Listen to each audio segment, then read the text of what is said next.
أعوذ بالله من الشيطان الرجيم. بسم الله الرحمن الرحيم. السلام عليكم ورحمة الله وبركاته.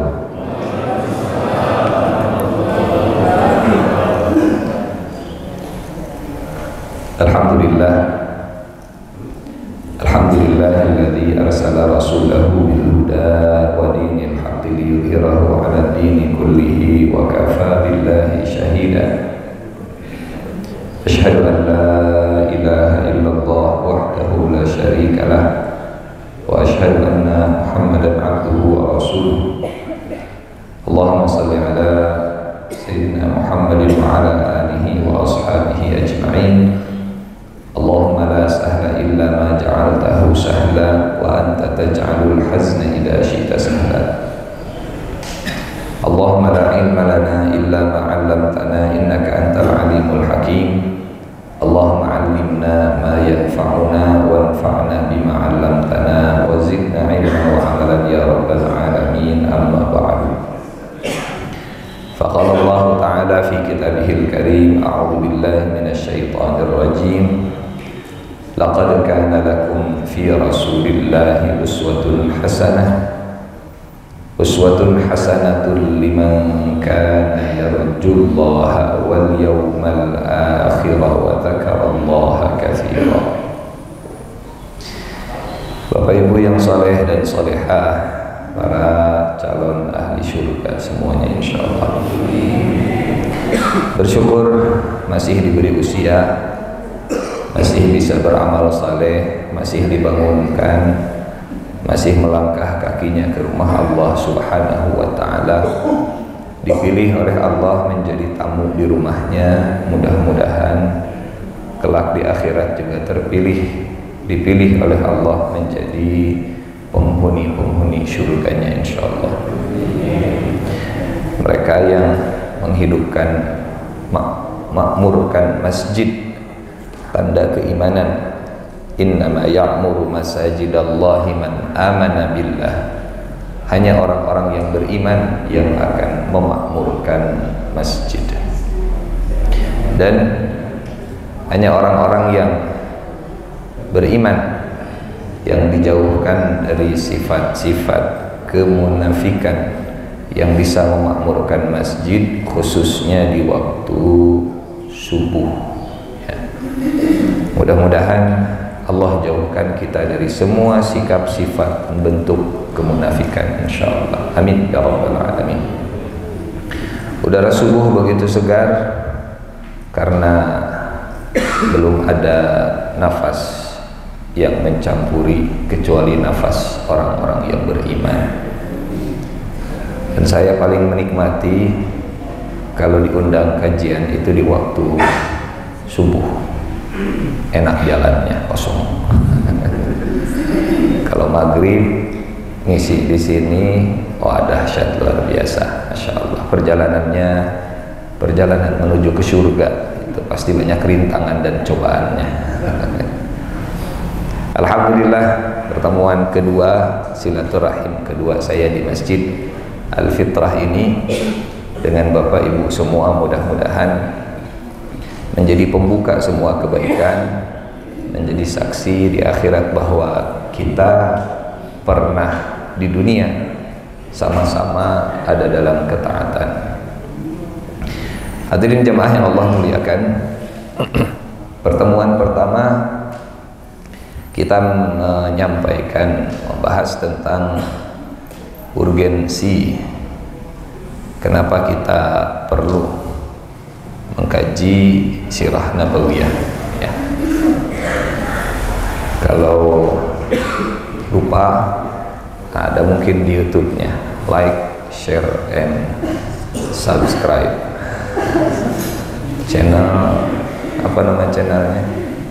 Masjid Al-Fitrah ya, kajian Al-Fitrah.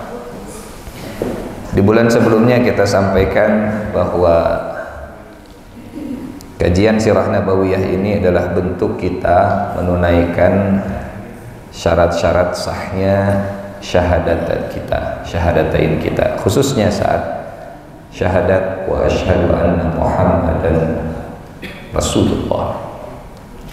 Karena bersaksi harus atas dasar ilmu.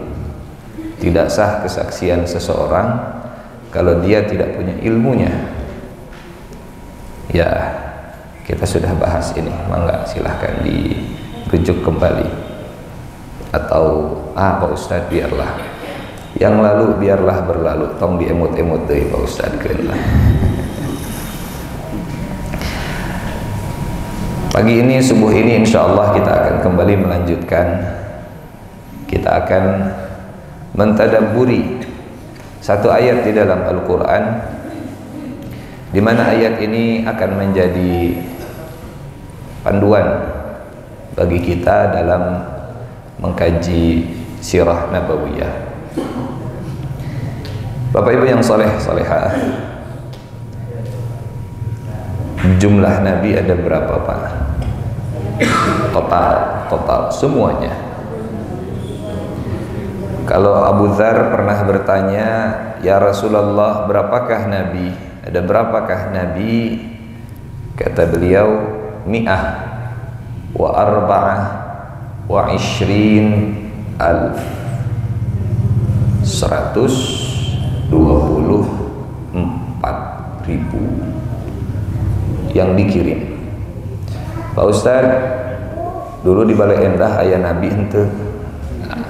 Dulu belum ada Balai Endahnya juga. Saya tidak tahu. Karena yang Allah ceritakan dari 124.000 ini hanya 25 dengan Nabi Muhammad SAW yang ada di dalam Al-Quran tentunya ya. Kenapa hanya 25? Karena Al-Quran bukan buku cerita. Al-Quran buku petunjuk. Cerita yang ada di dalam Al-Quran, cerita Nabi yang ada di dalam Al-Quran, cerita untuk jadi petunjuk, bukan cerita hanya sekedar untuk cerita, bukan hanya sekedar untuk kepuasan intelektual semata. Senang dengan cerita, terus apa yang bisa jadi guidance, apa yang bisa jadi petunjuk? Teu aya, ieu mah ngadongeng we hungkul. Tidak ada satupun cerita dalam Al-Quran yang tujuannya bukan untuk petunjuk. Tidak ada. Kenapa ada cerita Nabi Lut dalam Al-Quran? Karena Allah tahu umat ini butuh petunjuk, karena umat ini akan mengalami apa yang dialami oleh umatnya Nabi Lut. Kenapa ada cerita Nabi Yusuf dalam Al-Quran? Karena Allah tahu umat ini perlu petunjuk mengalami krisis sebagaimana krisis yang pernah terjadi di zaman Nabi Yusuf alaihissalam. Kenapa ada cerita Nabi Syuaib dan kaumnya yang berbuat curang dalam dagang? Wala tabkhasun nasa asya'ahum.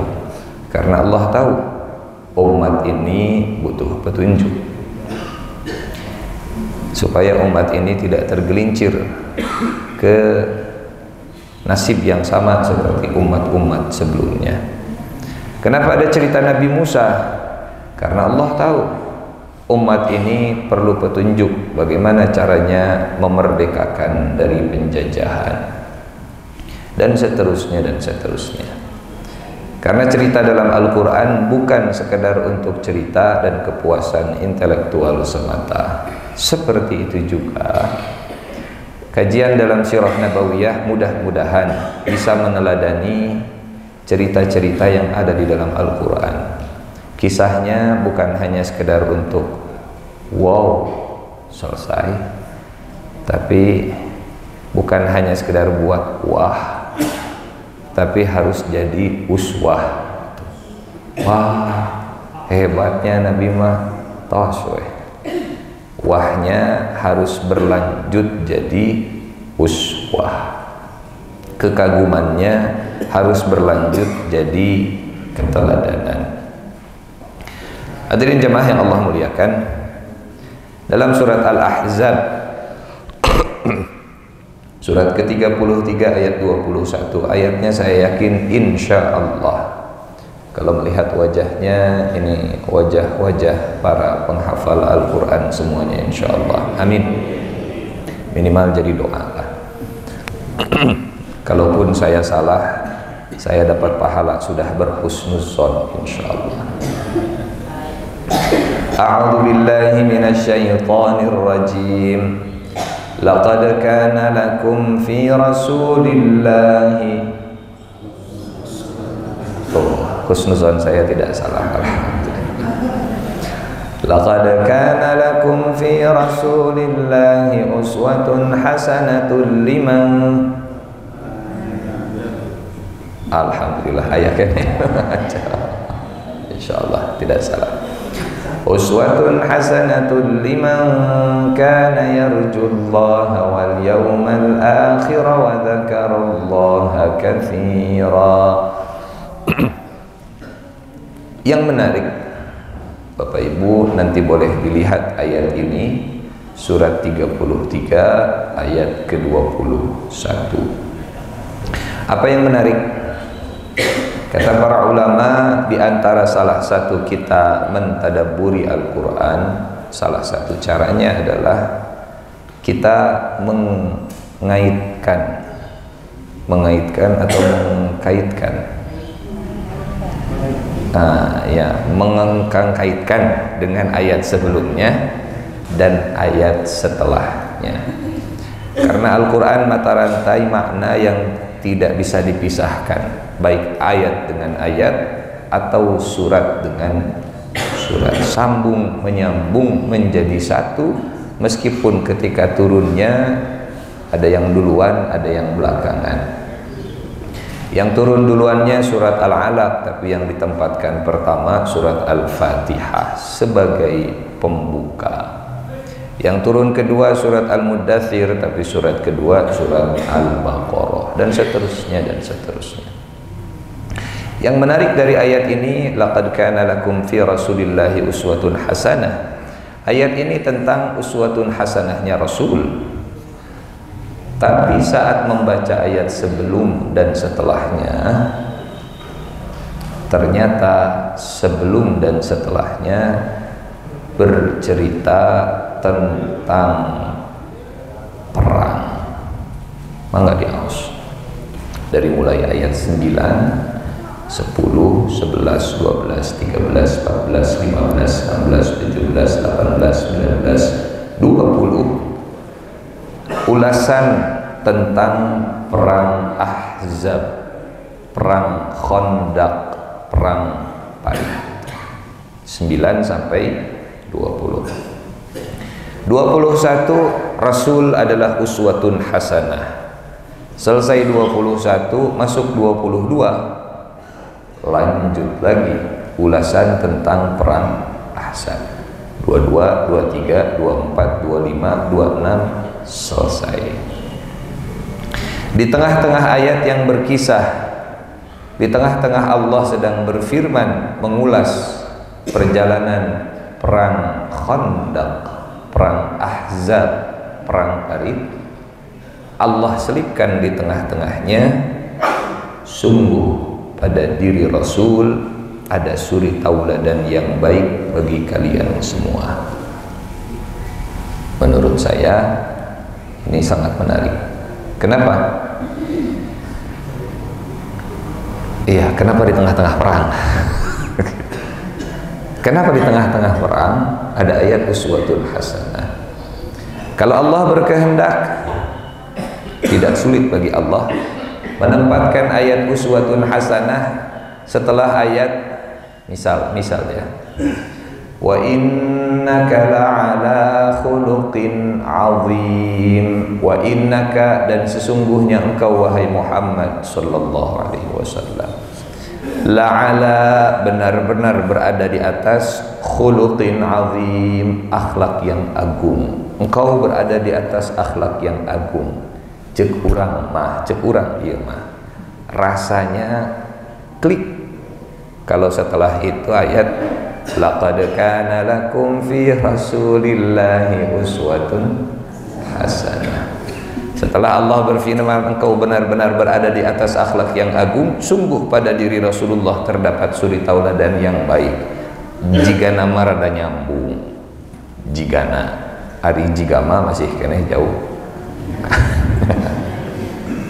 Ini menurut kita yang dhaif, yang lemah.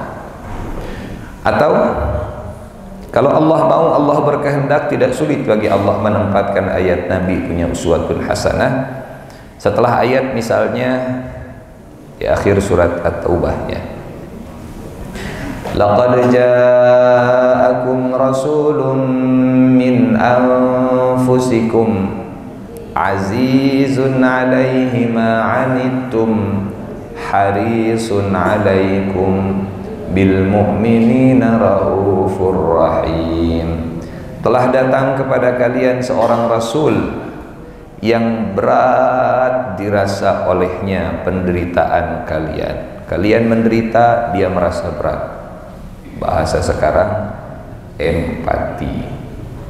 Orang yang empati merasa apa yang dirasakan oleh orang yang kesulitan. Azizun alaihi ma'anitum harisun alaikum, sangat peduli kepada kalian.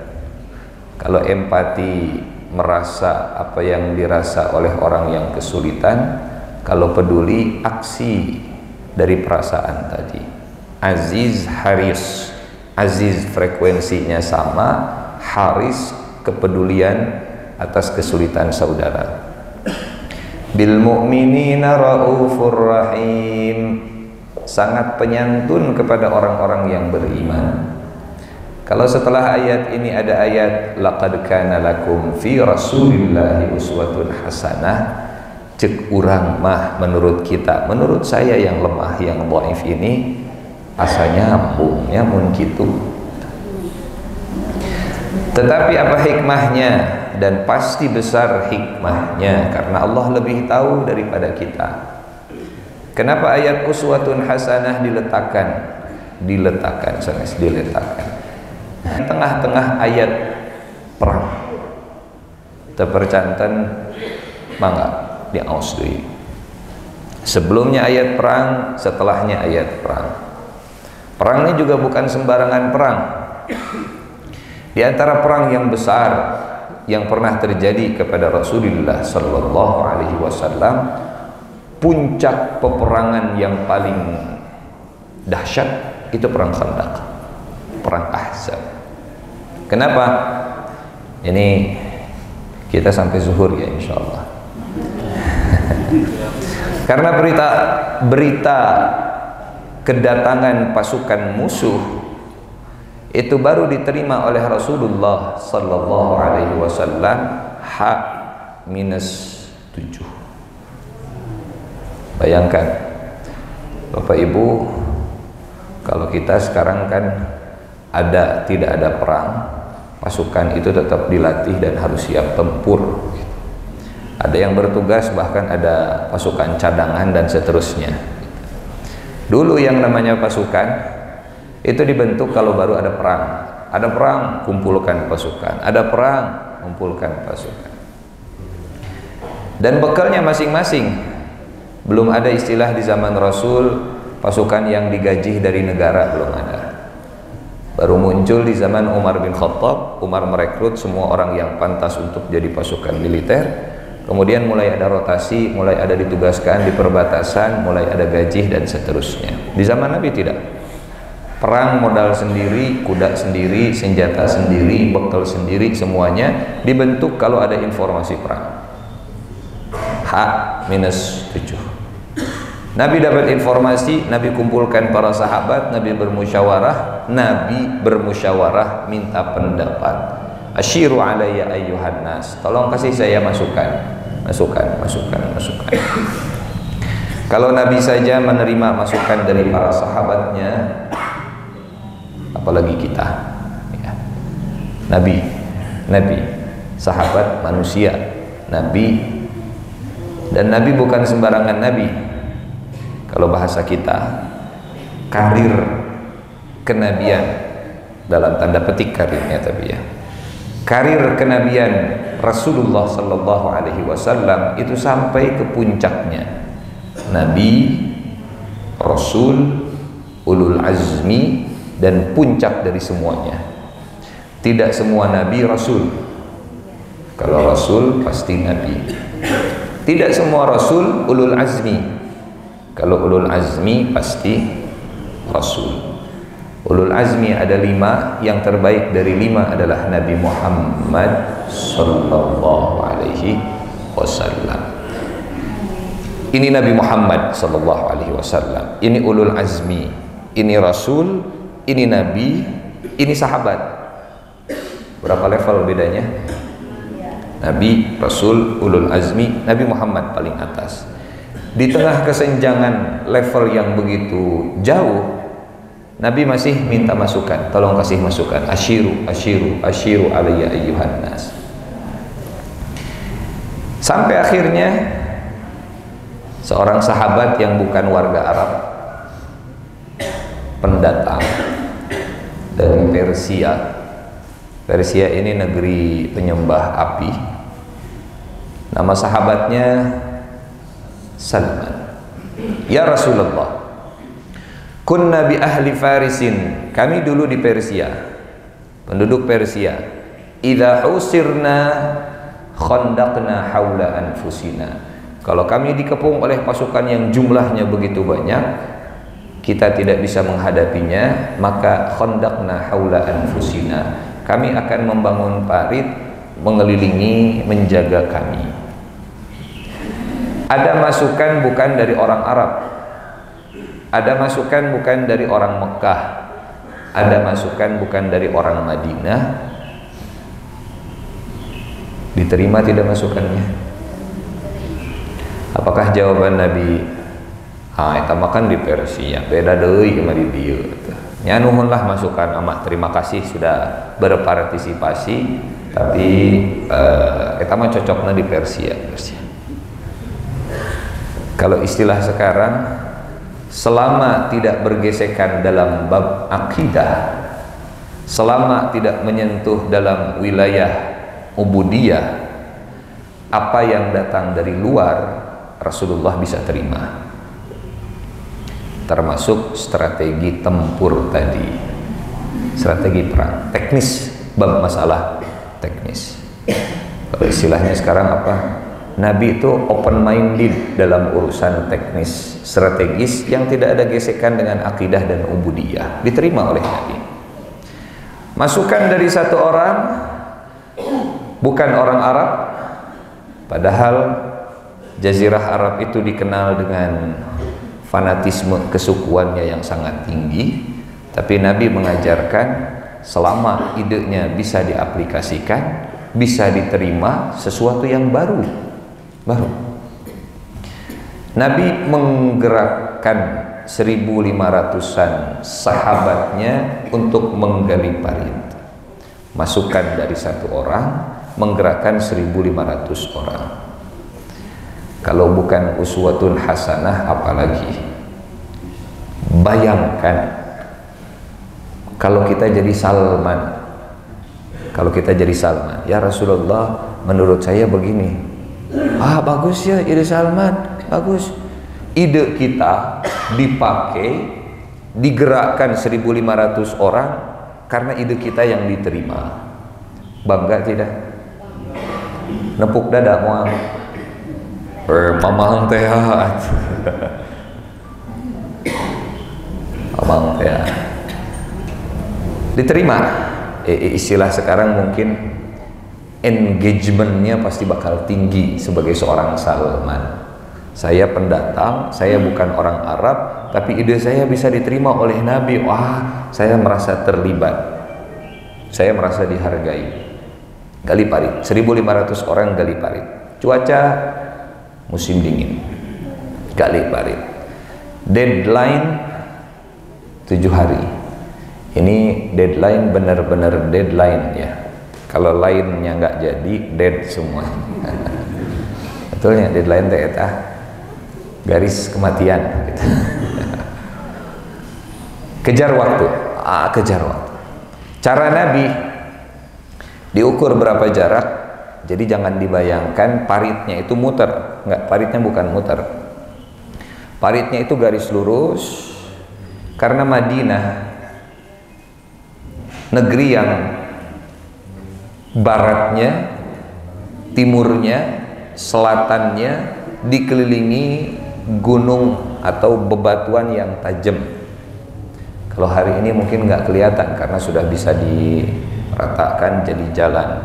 Dulu satu-satunya pintu masuk ke negeri Madinah, apalagi membawa pasukan besar, membawa pasukan kuda, satu-satunya itu dari arah utara. Makanya perang Uhud terjadi di utara Madinah, perang Khandaq terjadi di utara Madinah, karena nggak bisa masuk dari selatan. Kenapa bisa bikin parit? Karena sudah dikelilingi oleh bebatuan yang tajam tadi, sehingga mudah untuk membuat parit dari sini. Jaraknya kurang lebih sekitar 4 kilo, yang menggali sekitar 1.500 orang, dibuat kedalamannya dan lebarnya yang tidak bisa diloncati oleh kuda. Jadi lamun aya kuda ngagajeleng teh pasti masuk ke dalam parit, terprosok. Apa enggak? Silahkan ukur kira-kira paling jauh kuda bisa loncat berapa kilo, berapa meter. Menggali sekian kilo, dalamannya sekian. Kalau dia sudah jatuh, dia nggak bisa naik lagi ke atas. Galian paritnya disimpan di kaum muslimin, karena kalau galiannya disimpan di musuh atau bisa jadi batu loncatan. Digali, disimpan di kaum muslimin. Kalau sekarang di setiap markas militer kan suka ada pasir digunduk begitu ya. Rasulullah juga pakai konsep itu. Digali, pasirnya ditumpuk, jadi bisa jadi tameng perlindungan. Kalau ada loncat, loncatnya lebih tinggi, nanti bisa dihadang, bisa dihalau. Dibagi berdasarkan kelompok, masing-masing kelompok bertanggung jawab dengan luas wilayah yang sudah ditentukan. Gagal, dari sini akan jadi kekalahan. Masing-masing dibagi. Setiap kelompok ada pemimpinnya, setiap pemimpin diawasi oleh Umar dan Abu Bakar. Umar dan Abu Bakar diawasi oleh Rasulullah sallallahu alaihi wasallam. Apalagi kalau bukan uswatun hasanah dalam apa istilahnya sekarang, manajerial dan quality control berlapis. QC-nya berlapis. QC oleh pimpinan kelompoknya, kemudian oleh Umar atau Abu Bakar, kemudian oleh Rasulullah sallallahu alaihi wasallam. Satu saat ada yang laporan, pemimpin kelompoknya kepada Abu Bakar, Umar, kemudian lapor ke Rasulullah. Ya Rasulullah, ada apa? Ada kelompok yang laporan mereka tidak bisa menghancurkan satu batu. Baik, nanti saya akan datang. Karena Nabi, punten, kalau kelompok A tugasnya hanya di sini, kelompok B tugasnya hanya di sini, kelompok C tugasnya hanya di sini, dan seterusnya. Abu Bakar dan Umar dibagi, sebagian sini, sebagian ke sini. Kalau Nabi, kesemuanya. Nabi keliling ke sini. Kadang Nabi turun ikut membantu, bukan membantu menggali, bahkan membantunya ngambil pasir, ngangkat ke atas. Jadi Nabi tidak penggalian pertama dan peresmian, datang ketika awal menggali dan datang ketika peresmian paritnya. Tapi ikut terjun dari awal sampai akhir bersama-sama dengan para sahabat yang lainnya. Baik, saya datang Rasulullah sallallahu alaihi wasallam. Kenapa dilaporkan ke Nabi? Karena kalau paritnya, punten, paritnya misalnya begini, aya batu rada hese ya dihancurkeun atau sakieu ta pelentungkeun we kitu. Setiap belokan itu bisa jadi jarak paling pendek untuk diloncati kuda. Kalau ini ada kesalahan, bisa jadi titik terlemahnya. Maka semuanya harus sama kualitasnya. Kata Nabi, nanti saya yang datang. Nabi yang langsung menyelesaikan permasalahan. Nabi minta kampak, kemudian diangkat kampaknya, terlihat bajunya. Para sahabat melihat perut Nabi sampai ditahan 2 batu. Tahan 2 batu. Dipukul kampaknya, keluar percikan api. Rasulullah bertakbir, para sahabat ikut bertakbir. Kata para sahabat, ya Rasulullah, kenapa engkau bertakbir? Aku diperlihatkan umat Islam kelak akan menguasai Yaman. Pukul lagi, jabret, aku diperlihatkan umat Islam akan menguasai Persia. Jabret, aku diperlihatkan umat Islam kelak akan menguasai Romawi. Ini saja belum selesai perangnya. Ini belum selesai perangnya. Melawan 10.000, 1.500 melawan 10.000. Yang 10.000 saja belum bisa dikalahkan, belum selesai perangnya. Tapi Nabi sudah menceritakan, ini akan selesai. Karena nanti umat Islam akan menguasai Yaman, menguasai Persia, menguasai Romawi. Membangkitkan semangat, membangkitkan mental tarung, membangkitkan semangat juang para sahabat, kita akan menang.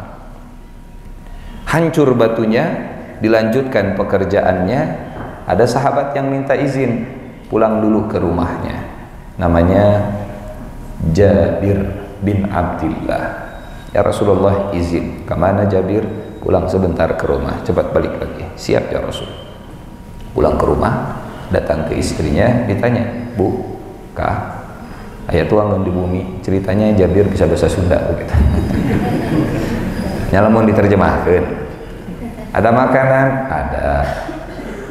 Berapa banyak porsinya? Ya buat keluarga. Tolong siapkan. Buat siapa? Saya mau ngundang Rasulullah sallallahu alaihi wasallam. Ada apa dengan Nabi? Saya melihat perutnya Nabi tadi tersingkap dan sampai ditahan 2 batu.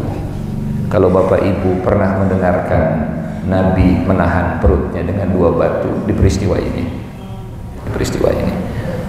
Jabir kemudian minta istrinya menyiapkan. Kata istrinya, Pak, hari barudak ge kumaha atuh? Tenanaonlah, anak-anak tidurkan dulu, biar makanan ini kita suguhkan untuk Rasulullah sallallahu alaihi wasallam. Siap. Anak-anak ditidurkan, masakan disiapkan, Rasulullah kemudian didatangi, diundang. Datang Jabir, ya Rasulullah. Ada apa Jabir? Anda kami undang makan di rumah. Wahdi, saya sendirian yang diundang. Wahdak ya Rasulullah, hanya engkau yang kami undang. Bapak Ibu punten, perut lapar diundang makan sendirian, gaskeun teu? Gaskeun. Ngajak batur atau moal subuh. Mun urang matakna bukan orang mau jadi nabi dah Allah apa. Can diundang oge jawabanna kitu. Kata Nabi, wahdi, cuman saya yang diundang. Kata Jabir, wahdak ya Rasulullah. Jabir tahu Nabi nggak mau makan sendirian. Tapi Jabir tahu kalau makanan yang disiapkan oleh istrinya nggak cukup kalau harus dimakan sama semuanya. Kata Jabir, ya Rasulullah, kalau engkau ingin ajak silahkan ajak, tapi makanan yang saya siapkan nggak banyak ya Rasul. Saya hanya menyiapkan ini porsinya sebetulnya porsi keluarga, supaya Anda kenyang saya undang Anda. Punten, kenapa bukan makanannya yang dibawa dari rumah ke Rasul, tapi Rasulnya yang diajak makan ke rumah? Kenapa? Karena Nabi sedang membersamai 1.500-an para sahabat. Kalau makanan dibawa dari rumah, yang makan cuma Nabi di tengah para sahabat yang sedang gali pasir, bisi ngabibita. Bahasa Indonesianya ngabibita? Membibitai. Bisi nyata naon atuh bahasa Indonesia ngabibita teh? Tentuan atau Pak ngabibita teh. Eta lah pokona mah begitu ya. Jabir tahu kalau Nabi makan sendiri ya mendingan nabinya saja yang diundang. Kata Jabir, ya Rasulullah, makanan nggak banyak, kalau engkau mau ajak silahkan ajak. Kata Nabi, boleh saya ajak yang lain? Boleh ya Rasulullah, tapi makanannya saya ya porsi-porsi keluarga begitulah. Baik, terima kasih kalau engkau sudah mengizinkan saya ajak yang lain. Nabi panggil sahabat, tolong umumkan pang broadcastkeun, share posting di WA grup, posting di WA grup, ajakan barudak makan di rumah siapa ya Rasulullah? Di rumah Jabir. Naik seorang sahabat ke bukit namanya Bukit Salah, bikin pengumuman, ya ma'asyaral muhajirin. Ayah ikhwan saja. Ya ma'asyaral ansar. Ada apa? Ta'amun al-yawm inda Jabir. Kita istirahat, kita rehat sejenak. Kita rehat sejenak, kita makan di rumahnya Jabir. Siapa yang diundang? Semua. Siapa yang nyuruh? Nabi. Bapak kalau jadi Jabir kumaha apa? Panik nggak? Ya panik lah, masa enggak? Panik. Jabir pulang ke istrinya. Bu, ayah naon pak? Tulungan bu. Pan tadi teh bade ngundang Rasulullah. Terus, Rasulullah teh ngajakan sadayana saha? Nya sadayana nuju ngagali parit. Leres pak. Musim dingin, gali pasir, kejar waktu. Pastikan, musim dingin, udara dingin lebih cepat bikin perut lapar, betul? Ibu kalau jadi istrinya Jabir kumaha bu?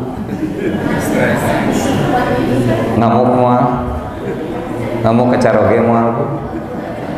Si bapak terbalik, cai bapak cenangan ngundang saurang, ngundang obat urana. Itu tanggung jawab ya sok mah bapak ngagopur kumaha bapak. Kata istrinya Jabir ini, Masya Allah, istri yang solehah, kata Nabi, salah satu tandanya istri yang menyenangkan dan menenangkan saat dipandang. Idza ra'aitaha sarratka wa idza amartaha ata'atka wa idza ghibta anha hafizatka. 3 ciri istri solehah, kata Nabi. Dipandang menyenangkan, menenangkan. Jadi ibu kasalon supaya terlihat cantik di depan suami, itu tanda istri solehah. Tapi kata ibu ke suami, wanipiro. Di peuseur teh kan aya acisna, peuseur non pesel di peuseur. Perawatan muka teh mahal. Apalagi kalau banyak mukanya. Apalagi kalau banyak mukanya. Satu muka saja dirawat begitu mahal. Idza ra'aitaha sarratka, dipandang menyenangkan, dipandang menenangkan. Suami pulang capek melihat istri bahagia, alhamdulillah, itu tanda solehah. Wa idza amartaha ata'atka, kalau diminta sesuatu, diminta tolong, disuruh taat. Ibu nuju masak, kata suami, bu pangadamelkeun teh. Ibu nuju masak sangu goreng, kata bapak, bu pangadamelkeun mie goreng. Pak, ibu nuju ngadamel nasi goreng, bapak mah hoyongna mie goreng. Pareuman heula kompor, candak mihna masak. Nasi tidak diminta, mie diminta. Yang solehah mah yang masak mie goreng kalau diminta. Idza amartaha ata'atka. Yang ketiga, wa idza ghibta anha hafizatka. Kalau suaminya pergi bisa jaga diri, jaga rumah, jaga harta. Bu, bapak bade dinas luar kota, nitip artosnya, ieu nitip kartu ATM. Aman, alhamdulillah. Datu di pasihan pina. Pasihan di pasihan. Tapi aman. Pulang Jabir ke rumah istrinya, panik, Pak, Bu, tulungan, aya naon? Nabi datang dengan semua pasukan, terus kumaha? Nya kudu kumahanya. Kata istrinya begini, ini istri yang solehah, Masya Allah. Pak, Rasulullah tahu makanan yang ada di rumah kita. Tahu. Saya sudah kasih tahu Rasulullah, makanan di rumah kita tidak prasmanan banyak untuk 1.500 orang. Pak, kalau Rasulullah sudah tahu, Allah juga pasti sudah tahu. Allah dan Rasulnya tidak akan menyia-nyiakan kita. Kita sudah berniat berbuat baik, kita sudah korbankan keluarga dan anak-anak tidak makan. Sekarang yang datang 1.500 orang, Allah tidak akan menyia-nyiakan kita. Kalimat yang terulang dulu terucap dari lisannya Hajar saat ditinggalkan oleh Ibrahim di kota Mekah.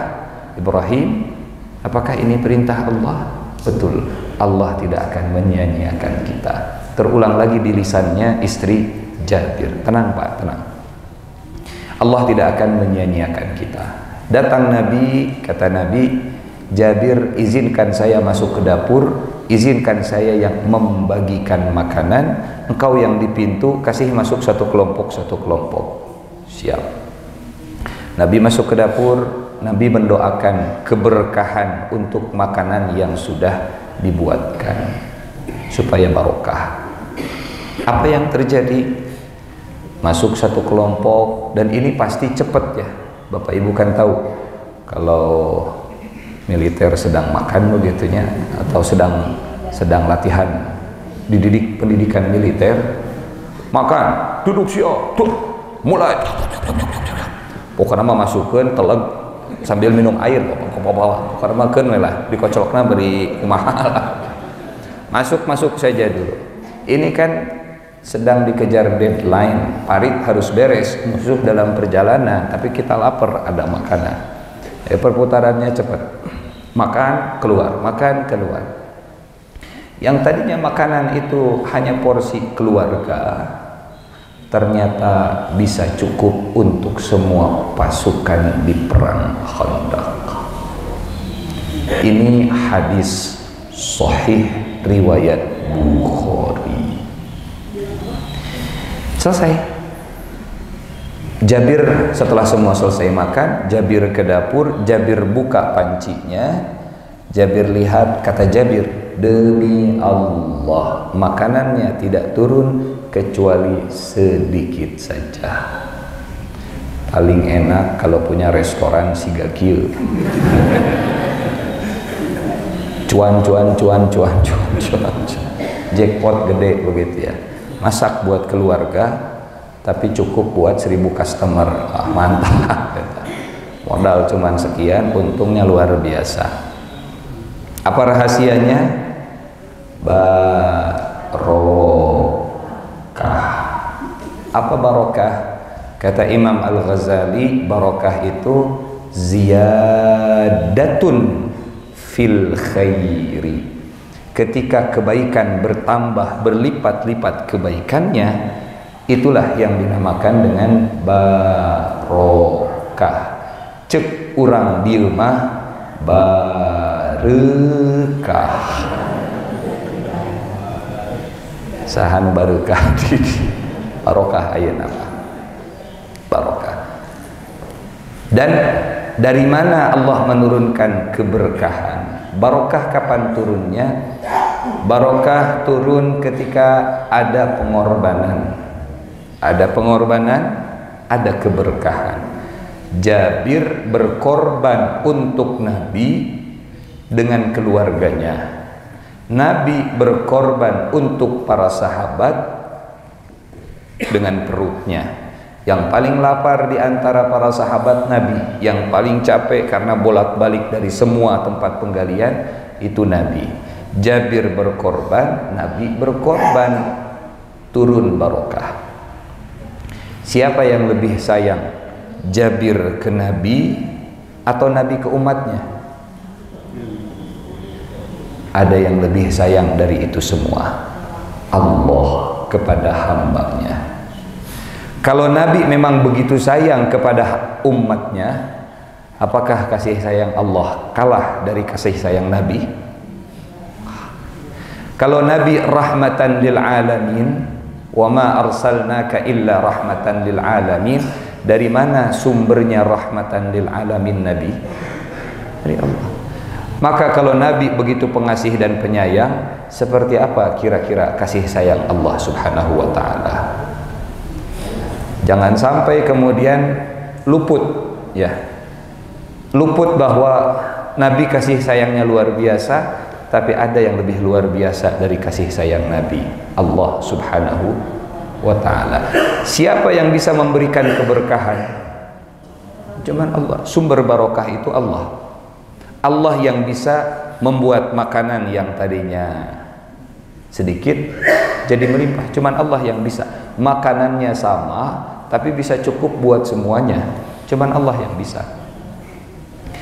Hadirin jemaah yang Allah muliakan,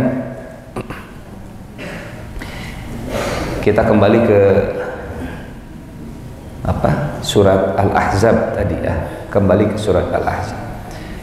Jadi dalam perang Ahzab, dalam perang Khandaq, begitu banyak cerita keteladanan Nabi. Salah satunya tadi, dalam keadaan lapar, Nabi tetap bisa jadi teladan. Apa teladannya? Lapar pun masih bisa untuk berbagi. Kadang kita nah mikiran batur udah orang geripuh atuh keheula urang we heula ayeuna mah beres urang arek ngajakan batur, kan begitu biasanya. Tapi Nabi walaupun perut lapar diajak oleh Jabir, Nabi tidak melupakan yang lainnya. Dalam susah, dalam lapar, Nabi teladan. Pertanyaannya, kalau dalam lapang, apakah Nabi bisa jadi teladan? Bisa. Karena keteladanan Nabi bukan teladan ketika susah saja, tapi teladan ketika mudah juga. Manusia biasa seperti kita kadang, tidak selalu ya, kadang tidak semua ya, kadang bisa jadi teladan di satu sisi, tapi turun keteladanannya saat berada di sisi yang lain. Kalau lagi susah bisa babarengan, tapi kalau sudah melimpah sudah mulai jaga jarak, muntaber. Terang muntaber, mundur tanpa berita gitu. Luka kemana si bapak? Tidak baheula masuk babarengan dan seterusnya. 2 tahun setelah perang Khandaq, 2 tahun setelah perang Khandaq, ada perang namanya Khaybar, perang melawan orang-orang Yahudi. Menang dalam perang Khaybar, dapat ghanimah, dibagi ke semua sahabat. Bagian Rasulnya saja itu 1 lembah domba penuh untuk Nabi. Karena orang Yahudi di zaman Nabi kaya-kaya, barareunghar orang Yahudi baheula, termasuk sekarang juga begitu. Jadi menang melawan orang Yahudi di perang Khaybar, ghanimahnya begitu banyak. 2 tahun yang lalu perutnya lapar. 2 tahun setelahnya Nabi jadi jurkam, juragan kambing. Banyak dombanya, banyak kambingnya, punya Nabi semuanya. Ada orang Arab Baduy melihat kambing tadi, domba sebanyak lembah tadi, nanya, "Ya Rasulullah, liman hadzal wadi?" Ya Rasulullah, lembah yang penuh dengan domba ini punya siapa? Kalau anak muda zaman sekarang jawabannya begini, "Kamu nanya." Ya Rasulullah, liman hadzal wadi? Ya Rasulullah, punya siapa lembah ini? Kata Nabi dengan enteng, dengan mudah, dengan ringannya menjawab, "Laka in syi'ta." Milikmu kalau engkau mau. Pak, Bu, biasanya ya manusia biasa seperti kita, kalau pernah mengalami kesusahan sampai perut ditahan 2 batu, kemudian diberikan kelimpahan harta, cenderung trauma, tidak ingin mengulang kesusahan yang sama di masa lalu. Kalaupun ngasihnya rasional begitu, 1, 2, 3, tapi akan nya manya orang teh kudu ripuh deui baheula geus ripuh ayeuna kudu ripuh deui. Kata Nabi, laka in syi'ta, kalau kamu mau buatmu silahkan. Si Arab Baduy ini merasa dilecehkan karena nggak biasanya orang ngasih. Kalau ngasih mah hiji normal, 2 normal, 10 dan seterusnya. Tapi ini semuanya laka in syi'ta, milikmu kalau engkau mau. Kata si Arab Baduy tadi, atas tahzi'u bi, engkau mengejek saya ya Rasulullah. Kata Nabi, laka in syi'ta, asli iya mah. Mun orang dia mah pasti kieu tah keureut ieu keureut asli. Keureut ceuli ucing. Orang juga gitu eta mah. Kata Nabi laka in syi'ta mana? Kalau kamu mau ambil, milikmu kalau engkau mau. Asli ya Rasulullah, asli benar. Asli. Orang tadi saking enggak percayanya, setelah menjauh dari Nabi, nengok lagi. Mana? Jalan lagi nengok ke belakang, cuk, ambil. Dia bawa pulang semua dombanya ke kampung halaman, pasti heboh.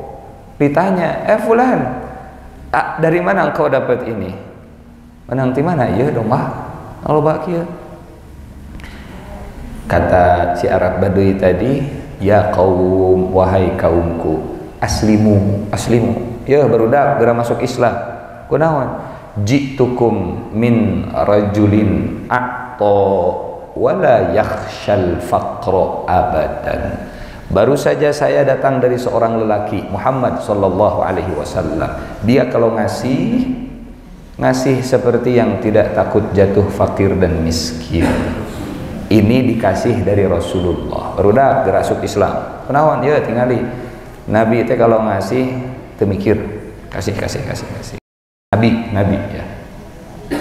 Hadirin jamaah yang Allah muliakan, apa teladannya dalam lapang? Kalau dalam susah tadi uswatun hasanah, Nabi dalam susah masih bisa berbagi, masih bisa menjaga kebersamaan. Uswatun hasanahnya dalam lapang, karena punya, ngasihnya teh seperti tidak takut miskin. Hesek nu kitu teh. Saya jadi was-was ieu teh. Pak Ustad, ari eta mobil nu saha? Laka insi. Aduh ribuh saya kudu jalan pulang. Laka insi. Milikmu kalau engkau mau. Di sini jadi teladan, di sana jadi teladan. Hadirin Bapak Ibu yang Allah muliakan, punten. Nabi Sulaiman bisa jadi suri tauladan tidak? Bisa. Tapi uswatun hasanah dalam kisah Nabi Sulaiman mungkin tidak utuh di semua sisi kehidupan, karena Nabi Sulaiman mungkin bisa teladan bagi mereka yang sultan gitu ya, kaya raya, pemimpin yang bersyukur, pemimpin yang adil.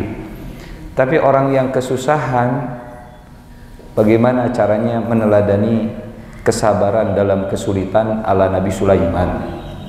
Ada hesek. Bukan berarti Nabi Sulaiman tidak bisa jadi teladan, tapi Nabi Sulaiman tidak kita temukan kisahnya pernah mengalami kesulitan dalam kehidupan. Contoh, Nabi Adam bisa jadi teladan tidak? Bisa. Makanya diabadikan karena bisa jadi petunjuk dan teladan. Bisa. Teladan dalam iktirafnya, mengaku dosa. Rabbana zalamna anfusana, tidak mengkambing hitamkan yang lainnya. Ya Allah, dasar benar nama itu gara-gara iblis ya Allah, gara-gara si setan ngagoda saya ya Allah, kutuklah setan ya Allah, gara-gara setan saya tergelincir. Rabbana zalamna anfusana, kami telah menganiaya diri kami sendiri. Adam diabadikan. Apa keteladanannya? Iktirafnya. Punten, Nabi Adam bisa tidak diteladani sebagai mertua yang baik kepada menantu? Ayeuna kieu, saha menantuna Nabi Adam? Tong waka kitu. Besanah heula we, besan Nabi Adam. Apaan menantu teh tina besan? Saha besana Nabi Adam? Tidak ada. Tidak ada. Bukan berarti Nabi Adam tidak bisa jadi teladan, tapi Nabi Adam tidak pernah memainkan peran yang kita butuhkan keteladanannya. Sulaiman bisa jadi teladan, orang kaya, bersyukur, pemimpin yang adil. Tapi peran yang kita butuhkan, misalnya meneladani Nabi Sulaiman, orang yang susah dan sabar dalam kesusahan, peran itu tidak bisa kita temukan. Tapi dalam perjalanan hidup Nabi Muhammad sallallahu alaihi wasallam, beliau bisa dijadikan oleh Allah uswatun hasanah. Kenapa? Semua sisi kehidupan pernah dialami oleh Nabi Muhammad sallallahu alaihi wasallam. Miskin pernah, kaya pernah. Saat miskin teladan, saat kaya teladan. Jadi cucu pernah saat tinggal dengan Abdul Muthalib. Jadi anak pernah saat tinggal dengan ibundanya Aminah. Jadi anak susu pernah saat tinggal dengan Halimah, ibu susunya. Jadi anak yang diasuh pernah saat tinggal dengan Abu Talib, pamannya. Anak kandung pernah, cucu pernah, anak susu pernah, anak asuh pernah. Sebaliknya, bapak kandung pernah, bapak angkat pernah, bapak asuh juga pernah. Bapak kandung karena Nabi punya 6 anak dari Khadijah, 1 anak dari Maria. Bapak asuh karena Rasulullah pernah mengasuh Ali bin Abi Thalib. Bapak angkat karena Rasulullah pernah mengangkat Zaid bin Harithah jadi anak adopsinya. Jadi anak pernah, jadi bapak pernah, jadi cucu pernah, jadi kakek juga pernah. Saat Nabi main bersama dengan Al-Hasan dengan Al-Husain. Jadi menantu pernah. Bahkan jadi menantu dari mertua yang beragam. Siapa saja mertua Nabi? Abu Bakar mertua Nabi. Tapi bukan hanya Abu Bakar mertua Nabi, karena tidak semua umat Nabi Muhammad mertuanya juga Abu Bakar. Surina mani menjiwahi. Ada juga mertua Nabi seperti Umar, karena Umar mertua Nabi. Ada juga, jangan salah, di antara mertua Nabi Abu Sufyan. Abu Sufyan itu mertua Nabi. Di medan perang musuh, tapi anaknya jadi istri kita, istri Nabi. Ibarat begini, perang jeung bapak mertua, tapi anaknya jadi istri orang. Kira-kira komentarna kumaha? Bapak maneh teh ka urang teh kitu-kitu. Mun urang kitu cara urang mah kitu. Abu Sufyan itu mertua Nabi. Anaknya Abu Sufyan namanya Romlah, panggilannya Ummu Habibah. Abu Sufyan, walaupun akhirnya Abu Sufyan masuk Islam juga di Fathu Mekah. Jangan lupa, di antara mertua Nabi ada orang Yahudi mertuanya, tapi istrinya masuk Islam. Namanya Huyai bin Akhtab. Kenapa Nabi pernah punya mertua yang Yahudi? Kalau umat Nabi ada yang punya mertua orang kafir, belajarlah dari Nabi. Kalau umat Nabi ada yang punya mertuanya pernah gesekan dengan mertua, belajarlah dari Nabi. Kalau umat Nabi ada yang punya mertua, Pak Ustaz, aduh, syukuraneun abi mah. Kumaha kitu? Gaduh mertua teh beunghar, bager, soleh. Nya mertua didinya bersyukur, ituna bersabar ka diri. Agar Pak Ustad alhamdulillah hari soleh mah soleh mertua teh, tapi memang gayanya teh lugas, tegas, teguk dan seterusnya. Wah, Nabi juga punya mertua yang seperti itu. Itu hubungan Nabi sebagai menantu ke mertuanya. Ada berapa mertua Nabi, Bu? Pak? Ini bahasanya lebih aman ya. Ada berapa mertua Nabi? Lebih halus, lebih halus. Khadijah, orang tuanya Khadijah, sebutkanlah ya. Khadijah, setelah Khadijah, sebelum Aisyah. Saya akan sebutkan, nanti yang hafal boleh pulang, yang belum hafal belum boleh pulang ya. Khadijah. Yang kedua Saudah binti Khadijah binti Khuwailid, Saudah binti Zam'ah, Aisyah binti Abu Bakar, Hafsah binti Umar, Zainab binti Khuzaimah, Ummu Salamah atau nama aslinya Hindun binti Abu Umayyah, Zainab binti Jahsh. Kalau yang tadi Zainab binti Khuzaimah, kalau yang ini Zainab binti Jahsh. Juwairiyah binti Harith, Sofiyah binti Huyai bin Akhtab, ini yang mertua Nabi Yahudi tadi. Ummu Habibah binti Abu Sufyan, nama aslinya Romlah. Maimunah binti Harith.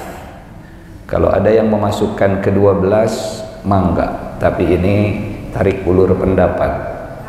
Maryah binti Syam'un Al-Qibtiyah. Ada yang mengatakan Maryah itu istri, ada yang mengatakan Maryah itu ummu walad. Apa itu ummu walad? Ummu artinya ibu, walad artinya anak. Cek urang dieu mah inungna barudak. Beda statusnya inung barudak dengan istri. Ada istri, ada inung barudak, ada budak. Budak perempuan kalau digauli oleh majikan dan lahir anak, maka status budaknya naik, bukan budak lagi, tapi inungna barudak, ummu walad. Dia posisinya tengah-tengah, di bawah istri, di atas budak. Statusnya tidak bisa disamakan dengan budak pada umumnya. Kenapa? Kalau majikannya meninggal dunia, otomatis dia jadi budak yang merdeka. Nah, ini statusnya Maryah tarik ulur. Ya, ada yang menyebut istri, ada yang menyebutnya juga ummu walad. Ala kulli hal. 11 atau 12. Berarti berapa orang mertuanya? 22 atau 22 atau pan ayah bapak mertua dan ibu mertua kali 11, jadi ayah 22. Nabi punya 22 mertua, ada yang sudah meninggal, ada yang masih hidup. Kenapa Nabi punya mertua yang banyak dan beragam? Karena Allah tahu umat Nabi Muhammad mertuanya juga beragam, macam-macam. Tidak semua umat Nabi Muhammad mertuanya seperti Abu Bakar. Nabi dengan Abu Bakar. Makanya Sirah Nabawiyah itu rujukan kamus dalam segala hal. Dalam rumah tangga seperti tadi.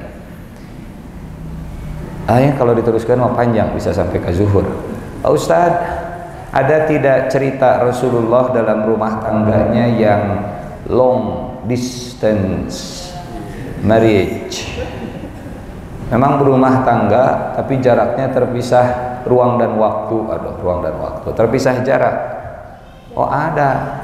Tidak mungkin peristiwa terjadi kepada umat Nabi Muhammad kalau peristiwa tersebut tidak dialami oleh Nabi Muhammad.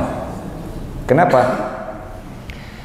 Karena uswatun hasanah artinya Nabi mengalami yang dialami oleh umatnya dan Nabi melewati dengan yang terbaik dibanding umatnya. Kan gitu teladan teh. Kalau teladan tidak mengalami apa yang kita alami, atau bagaimana meneladaninya? Sepakat? Pak Ustadz, saya teh jadi pejabat. Ada tidak contohnya dari Nabi? Oh, ada. Nabi pernah jadi pejabat publik pernah di Madinah. Pak Ustadz, Abi mah rakyat alit. Ada tidak teladannya dari Nabi? Ada. Nabi juga pernah jadi rakyat. Di Mekah Nabi jadi rakyat, di Madinah jadi pejabat. Pak Ustadz, Abi mah karyawan. Ada tidak uswah hasanah dari Nabi? Ada. Nabi juga pernah jadi karyawan, kerja ke orang, buburuh menggembala domba, dapat gaji dari orang. Pak Ustadz, abi mah ada pengusaha. Ari Nabi, ayat tidak telat uswatun hasanah bagi pengusaha. Oh iya, Nabi pernah kerja ke orang, Nabi juga pernah berwirausaha, Nabi pernah jadi sales, Nabi pernah jadi marketing, Nabi pernah jadi owner perusahaan, Nabi pernah jadi pejabat. Pak Ustadz, hari Nabi pun tanpa Ustadz, Nabi pernah cerai ente? Pernah. Nabi pernah cerai yang tidak rujuk, namanya Ibnatul Jaun. Silahkan dicari ceritanya. Ibnatul Jaun. Nabi ceraikan Ibnatul Jaun. Nabi pernah cerai yang dirujuk lagi, namanya Hafsah, istri Nabi. Pernah cerai talak satu, turun malaikat Jibril, kata Jibril, ya Rasulullah, Hafsah istrimu di surga, rujuk. Hafsah itu wanita yang sawwamah qawwamah, rajin saumnya, rajin tahajudnya, rujuk. Ya Rasulullah, Hafsah anaknya Umar, Allah sayang ke Umar, kalau engkau ceraikan Hafsah, kasihan Umar, bisa jadi beban pikiran, rujuk. Dirujuk karena 3 alasan. Karena takdir jadi istri di surga, karena rajin ibadah sunnahnya, dan karena Allah sayang kepada bapaknya Umar bin Khattab. 3 sebab kelanggengan rumah tangga lah, sebut begitu. Pak Ustadz, punten Pak Ustadz, hari Nabi pernah nikah dengan yang lebih muda? Tidak. Pernah. Nabi pernah nikah dengan yang lebih tua? Tidak. Pernah. Hari Nabi pernah nikah dengan yang perawan? Pernah. Anu janda? Pernah. Hari Nabi pernah ngaduda tuh Pak Ustadz? Pernah.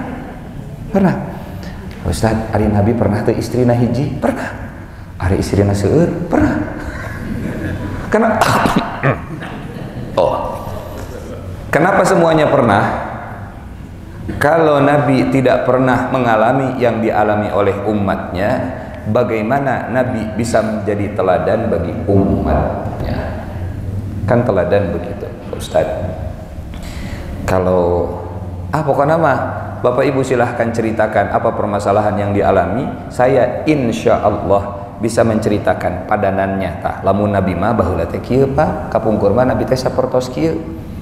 Itulah makna laqad kana lakum bagi kalian semua.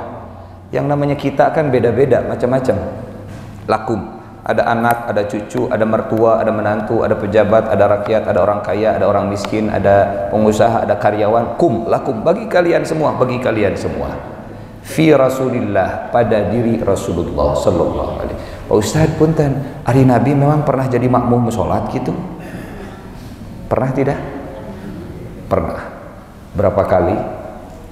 2. Pertama, yang jadi imam Nabi Abdurrahman bin Auf, pernah jadi imamnya Nabi. Yang kedua, Abu Bakar As-Siddiq. Ini di akhir usia Nabi. Jadi kalau sudah bisa mengkader generasi penerus, Nabi jadi makmum di akhir hayatnya. Di akhir hayat. Pak Ustadz, hari Nabi pernah marah tidak? Pernah. Nangis pernah? Pernah. Nabi pernah nangis. Kapan Nabi nangis? Ya ini mah nangis selain ibadah gitu ya. Nabi pernah nangis waktu anak terakhirnya dari Maria meninggal dunia, sampai bercucuran air mata, sampai para sahabat bingung, ya Rasulullah atabki, engkau nangis ya Rasul? Makanya Nabi nangis kurang lebih begitu. Nabi, innaha la rahmah, ini kasih sayang, ini air mata kasih sayang. Innal aina la tadma' wal qalba la yahzan wa la naqulu illa ma yurdi rabbana. Mata boleh menangis, hati bisa bersedih, tapi lisan tidak akan mengucapkan kalimat kecuali yang diridhoi oleh Allah Subhanahu wa ta'ala. Begini pernah, begitu pernah, begini pernah, begitu pernah. Tapi yang terpenting sekali lagi, cerita tentang perjalanan hidup Nabi tujuannya adalah petunjuk, uswatun hasanah. Bukan hanya sekedar untuk kepuasan pengetahuan saja, wah, tapi tidak jadi uswah. Wah, benarnya Nabi mah ini masih panjang sebetulnya. Karek laqad kana lakum fi Rasulillahi uswatun hasanah. Karek kadinya baru sampai situ. Karena ayatnya belum tuntas, ayatnya masih berlanjut. Uswatun hasanatul liman. Uswah hasanahnya bagi siapa? Tidak semua yang tahu cerita Nabi bisa meneladani Nabi. Gak mudah. Lagi susah berbagi, lagi kaya memberi tanpa takut jatuh miskin lagi. Hesyik, begitu teh. Begitu sulit, nah gitulah namanya sosmed. Ya mah yang Allah muliakan, ada 3 syaratnya, kita singkat saja. 3 syarat wah jadi uswah. 3 syarat menyamakan frekuensi dengan Nabi. 3 syarat cerita Nabi bisa diikuti. Syaratnya ada, insya Allah bisa beresonansi. Nabi getarannya sekian frekuensi, kita samakan getarannya, insya Allah bisa mengikuti. Apa syaratnya? 3. Uswatun hasanatul liman. Uswah hasanahnya buat siapa? Liman kana yarjullah. Bisa meneladani Nabi kalau yang dikejar adalah rahmat, pahala, ridho Allah subhanahu wa ta'ala. Susah meneladani Nabi kalau yang dikejar bukan pahala. Hesyek, susah bisa. Nyontohan Nabi, sugan we populer. Gak bisa, berat. Kalau yang dikejarnya rahmat, ridho, pahala, ini syarat pertama. Yang kedua, liman kana yarjullah wal yaumal akhir. Mereka yang bisa mencontoh Nabi, mereka yang orientasi hidupnya ukhrawi. Susah mencontoh Nabi kalau orientasinya duniawi. Susah bisa. Sangat berat sekali. Yang ketiga, wa dzakarallaha katsira. Menyamakan frekuensi dengan Nabi supaya bisa beresonansi, wah supaya jadi uswah, supaya bisa mencontoh Nabi. Yang ketiga, banyak mengingat Allah subhanahu wa ta'ala. Baik mengingat di lisannya, baik mengingat di pikirannya, termasuk mengingat dalam perbuatannya. Meskipun baru di lisan teu nanaon, daripada di lisan teu, di pikiran teu, di hati teu. Tidak jarang lisan mah kamana, pikiran kamana. Di lisan mah alhamdulillah, alhamdulillah, alhamdulillah, alhamdulillah, astagfirullah.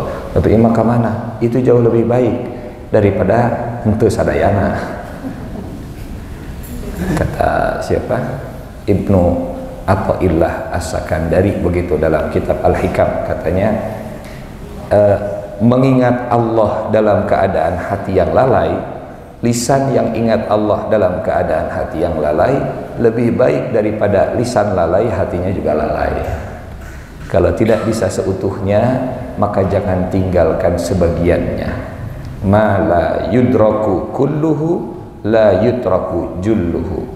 Kalau tidak bisa mengingat Allah dengan kesekujur tubuhnya, lisan ingat Allah, pikiran ingat Allah, hati ingat Allah, maka jangan tinggalkan sebagian yang kita bisa. Bagaimana contoh lisan ingat Allah dan pikiran hati juga ingat Allah? Contoh sederhana, punten. Ini penutup, insya Allah. Bapak dipuji, ibu dipuji, Pak, hebat bapak mah. Jawabannya gimana Pak? Alhamdulillah. Ari hartosna alhamdulillah. Segala puji bagi Allah. Senang tidak dipuji? Senang. Ari alhamdulillah nasi gak kumaha. Bu, mani geulis. Alhamdulillah. Di lisan segala puji bagi Allah. Tapi mungkin di perasaan, atau ibu teh, atau. Jadi itu masih mending, ya, masih mending. Lisannya mengucapkan alhamdulillah, walaupun hatinya merasa sebagian pujian juga buat saya lah. Maknanya segala puji, semuanya itu. Orang lain muji, kita sebut alhamdulillah, artinya Pak, kalau Bapak memuji, sebenarnya pujian Bapak teh buat Allah, sanes kamu abdi. Segala puji milik Allah, sanes milik abdi. Diucapkan dengan lisan, dengan hati, dengan perasaan, tanpa merasa berhak dipuji oleh manusia. Bapak mani hebat, alhamdulillah. Yang berhak dipuji mah Allah. Di sininya juga sama. Tapi ya masih lebih baik saat mulut mengucap alhamdulillah, diana masih keneh rada walaupun kasar nama, kasarna no disebut koruptor pujian teh juga gitu. Jadi mengucap segala puji bagi Allah, tapi merampas sebagian pujian untuk diri kita. Alhamdulillah. Allahu Akbar, apa artinya? Allah Maha Besar. Lebih besar dari apa? Segalanya. Itu di mulut. Allahu Akbar. Rahasia kuncinya sih kena di motor. Berarti popoe. Berarti siapa yang lebih besar di ingatan kita? Allah atau popoe? Tapi itu lebih baik daripada tidak mengucap sama sekali. Dan seterusnya, dan seterusnya. Wa zakarallaha katsira, yang dikejar rahmat Allah, orientasinya ukhrawi dan banyak mengingat Allah subhanahu wa ta'ala. Mudah-mudahan Allah bimbing saya dan kita semua jadi umatnya yang bisa menjadikan Rasulullah sebagai uswatun hasanah. Ini saja mungkin yang bisa disampaikan. Sebelum ditutup, barangkali ada yang mau memberi masukan, tambahan, kritikan, saran, pertanyaan. Tidak ada, alhamdulillah. Kalau begitu kita tutup. Tereh lah, ulah dipaksa-paksa. Kalau tidak ada, kita tutup dengan doa kifaratul majlis. Subhanakallahumma wa bihamdika, asyhadu an la ilaha illa anta, astaghfiruka wa atubu ilaik. Aqulu qawli hadza wa astaghfirullah li wa lakum. Wassalamualaikum warahmatullahi wabarakatuh.